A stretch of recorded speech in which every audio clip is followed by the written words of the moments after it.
din mag-prepare kayo. Hi, David!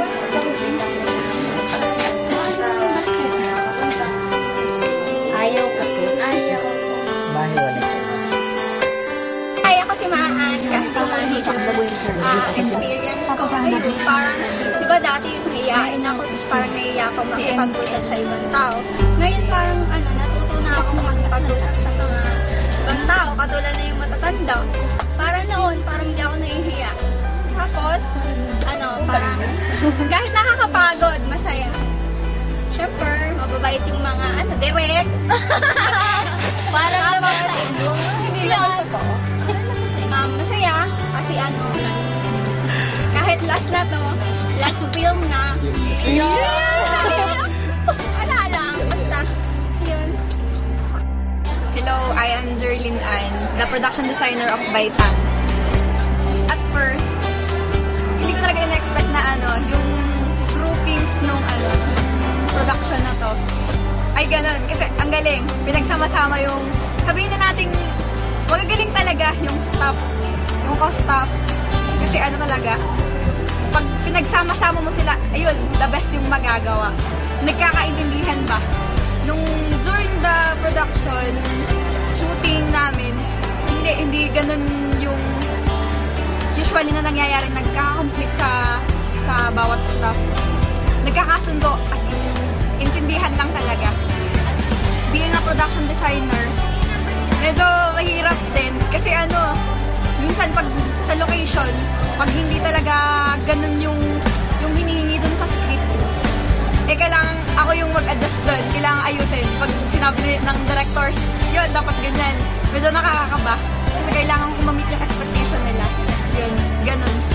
Ang film na Baitang ay yun nga, huling production, major production ng aming klase. Oo, nakakaramdam kami ng pagod. Pero worth it yung pagod kasi pag nagawa yung pelikulang yun, grabe. Ang sarap sa pakiramdam. During the editing, nandun kami kasama ng directors at ng executive producer. Grabe, ang saya ng banding. Yun, hindi lang sa paggawa ng pelikula, ang friendship nyo pa na-develop. Yun. Yan. Ako executive producer, pero lumalabas din na PA na rin ako ng lahat. Ganon. Experience sa shoot. Ayun, kapag hindi ka natutulog, yung mga tulog nun, video hangkayan, yun yung mga experiences namin. Tapos, puyatan. Yun. Tsaka mahirap mag-manage ng pera. Tapos, lalo na kung wala kayo mabait ma-manage. naman yung mga cast namin. So far.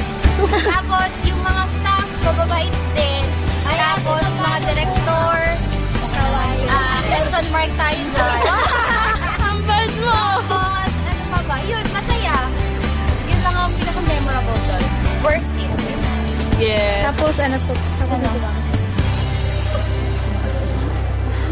Tuwa ka sa shoot. Tapos, ayun. Magko-confess ako. Sabihin mo kay Tita Ems mo lang niya siya. Tumakas kami sa shoot. Nagpunta kami ng Lihiw. Although, alam na namin before pa lang na wala na dun yung principal. Tumuloy pa rin kami, makatakas lang. Pero, ayun, hindi pa din. Pinadala kami ng pagkain. Nakauwi na kami. Mga 10:30. Kala niyo makakatakas kayo. Yung bag ko, naiwan dito, laptop niya. Ganun lang naman. Kaya super mahal namin yung film. Yun lang. Hi, ako Antay! yung cinematographer ng film na Baitang.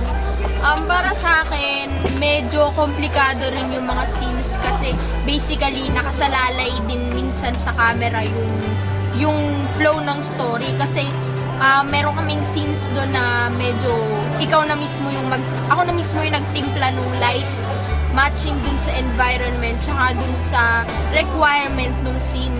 So, para sa akin, challenging yung pagiging cinematographer kasi nagre-require siya na sumuot ka kung saan-saan, like dun sa, yung sa abuhan, balik kalapit na ako mismo nung pinaglalagyan ng apoy. So, yun. So, kailangan mo tiisin yung usok, alikabok. pero it's worth it kasi okay naman, all in all, okay yung film. I think na-establish ko naman yung mga requirements ng every scenes. Tapos, ang galing nung script. Magaling yung script, kaya parang nakaka-engganyo siya na gawan mo ng experiment sa shots, nagawan mo ng pag-establish ng emotional requirement para dun sa napiling lugar. Ayun, so, as a cinematographer, siguro, editor itong film namin na Baitang. So, yung film na ito ay okay naman yung mga scenes and yung mga shots, lalo naman magaling yung aming mga actors and actresses. So, medyo mahirap lang sa pag-i-edit kasi nga kailangan syempre nakasalalay din yung audience, syempre manonood, makikita yung ano yung kanilang yung feedback para kasi as an editor, so kailangan maganda yung pagka-cut, kasi yung music din na gagamitin. So, I think naman na lagay naman yung mga dapat na music. Tsaka, okay naman yung pag-edit. So, yun. So, this film, Baitang, is basically a collaborative concept of the group. Yun, sinisus ko nga na interest na bigalaman kasi all the other genres are very Kailang mag-take ng titulo. gusto namin pakita Wala mo eh. nabibigyan ng attention and focus na societal problem. So, yun. Hindi namin na-expect na magkakaroon kami ng powerhouse cast. Tapos talagang magagaling yung cast namin. And I'm very proud. I'm very, very proud of my cast. And also my staff, of course. Taning na yung director, tapos na kasi. Yeah. So, I'm very proud to say that. Walang masyadong naging major problem when we started filming until the last day of shoot. Magkaroon ng minor problems, but then it all came along well. And I think the whole group has worked very good together. And yun, sabihin ko. I hope you enjoy the film because we worked hard for that because this is our last production. Very sad to say because we are hoping to graduate soon. So we hope that you will be enjoying this film because this is a product of love. This is a product of our aspirations, our hopes. This is a reflection of what we want people to see because we want to try something new. We want to prove that we are capable of giving something to the audience that they have not yet seen in the screen. Although we are beginners in this field, we are hoping that you will enjoy, you will appreciate all the hard work that we have done for this film. Hi! So I'm Evelyn Talavera, one of the directors and scriptwriters of the film Baitang. Yung story is about yung isang old woman na hindi siya nakapag-aral and suddenly she wanted to go back to school. Doon tatakbo yung story kasama yung paghihirap niya tsaka kasama yung apo niya. Sa pag-shoot, masyadong mahirap kasi maraming hati-hati na kailangan gawin. Kailangan i-sacrifice yung ibang schedules. Kailangan na minsan i-cancel yung shoot kasi kulang sa staff, hindi pwede ang artista. Kasi yun naman talaga yung pinaprioritize eh.